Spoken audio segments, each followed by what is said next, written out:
Faliana no miarabanao manaraka izao fotoana izao ary vonona tanteraka handeha aho araka ny fitarihan'ny fanahy masina. Ny faniriana lalina dia ny mba ho tojo hatramin'ny farany ianao amin'ny fanatanterahana fanarahana izany programa izany.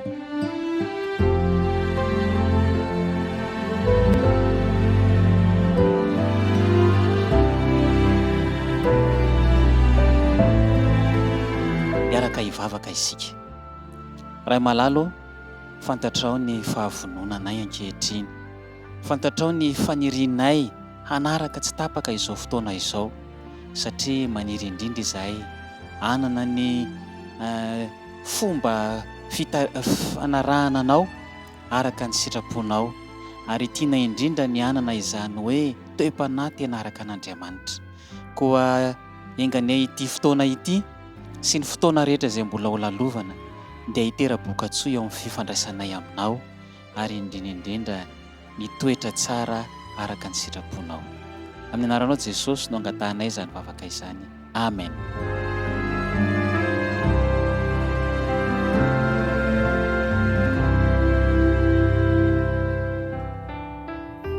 Mbola manohy ihany tsika zany any amin'ny hoe fiainan'ny vavaka ary tena zava-dehibe izy io.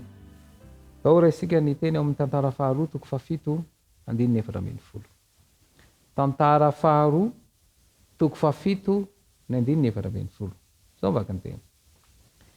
Raha ny oloko izay nantsoina amin'ny anarako ho avy anetri-tena ka hivavaka sy hitady ny tavako ary hiala amin'ny ratsy fanaony dia hiaino any an-danitra aho ka hamela ny elony ary hahasitrana ny taniny.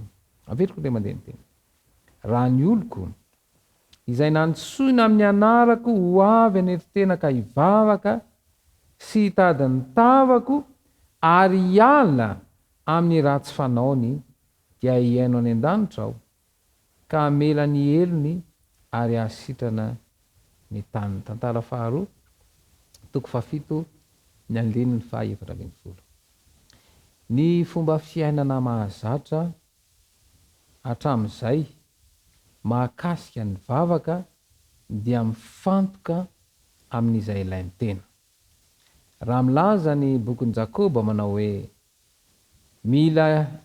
mila ianareo nefa tsy manana ihany, mamono sy mitsirity ianareo nefa tsy mahazo ihany, mifanditra sy miady ianareo, tsy manana ianareo satria tsy mangataka ianareo nefa tsy mahazo ihany, satria diso fangataka mba olaninareo amin'ny filanareo. Zay ny ambaran'i Jakoba toko faefatra andininy faharoa sy ny fahatelo. Averiko ndray mandeha ilay teny. Mila ianareo nefa tsy manana ihany, mamono sy mitsirity ianareo nefa tsy mahazo ihany, mifandira sy miady ianareo, tsy manana ianareo satria tsy mangataka ianareo nefa tsy mahazo ihany, satria diso fangataka mba olaninareo amin'ny filanareo. Zay ny ambaran'i Jakoba toko faefatra andininy faharoa sy ny fahatelo. I Jesosy Kristy dia manambara mazava tsara fa efa fantany ny momba ny olombelona rehetra ary efa nomeny ny tena ilainy.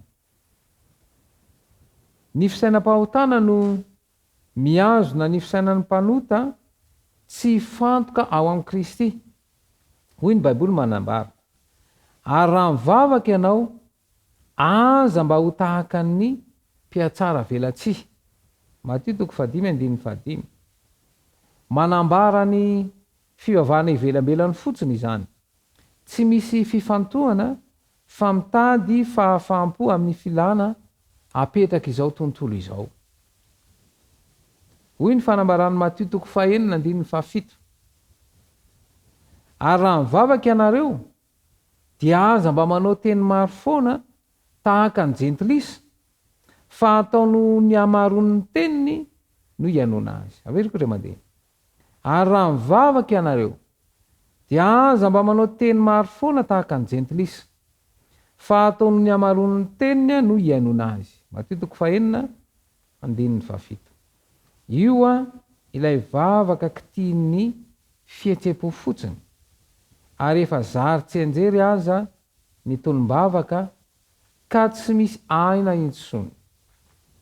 Ny manam-panahy mantsy dia ny fiheverana fa ireo izay manao vavaka lava reny, miteny mafy sy mirehdrehitra ary mampiasa fihetsem-po mandritra ny vavaka atao no tena mpivavaka.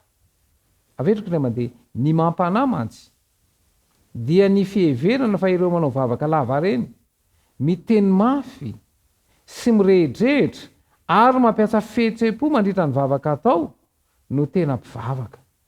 Dia manamafy ny 9 manao hoe: ko aza manahaka azy ianareo, fa fantatry ny rainareo izay tokony ho anareo raha tsy mbola mangataka aminy aza ianareo. Mateo 5:7. Mazava ny fanambarana, fa na dia tsy milobava akory azy ianao dia efa fantatry ilay mpahary izao rehetra izao ny mahasoa anao. Ny atao dia ny mino mahatoky ny teny fikasana izay omena. Raha toka feno fanahiana dia izao: ny tompo anampy. Satria io fanahiana io dia manelingelina ny saina. Ny fanahiana mantsy izay manjony maro dia mahatonga fimenomenonana ary miteny manao hoe: inona no hoaninay, inona no sotroinay, inona no tafianay. Dia mazava ny fanambaran'ny andiny manaraka manao hoe: fa izany rehetra izany dia katsahany jentilisa fatratra, fa fantatry ny rainareo izay any an-danitra fa tokony ho anareo izany rehetra izany. Mateo 4:2. Mazava ny fanambarana fa ny tena ilayntsika dia efa nomeny-pahary antsika, fa ny mpanjaka an'izao famazinana izao no namboly filana tsy izy ao an-tsaina, ahafahan'ny feny olombelona izay mianga amin'ny zavatra jereny maso, ny feo en'ny sofina, ny fofona ambolon'ny orona, ny tsiro tsapan'ny lela ary ny fikasiana tsapan'ny hoditra. Voambara ihany koa fa na dia efa kristianina aza dia mbola jentilisa ny fomba fisainana, ary ny tsy fahafantarana izany no fototry ny olana. Aoka iverina amin'ny teny fikasana. Andeha hiroso amin'ny fisaintsainana indray isika, ary aorianan'ity fekira ity no anatanterahana an'izany.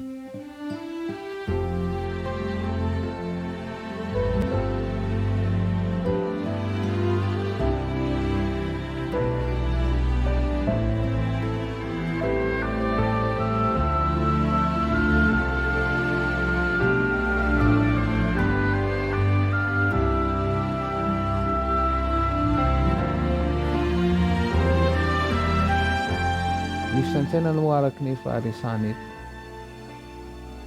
dia tsy inona fa ny fandinihanao ny tenanao amin'ny alalan'ny taridalana izay omena, ary manampy anao anateraka izany ny famalinan'ny fanontaniana izay apetraka.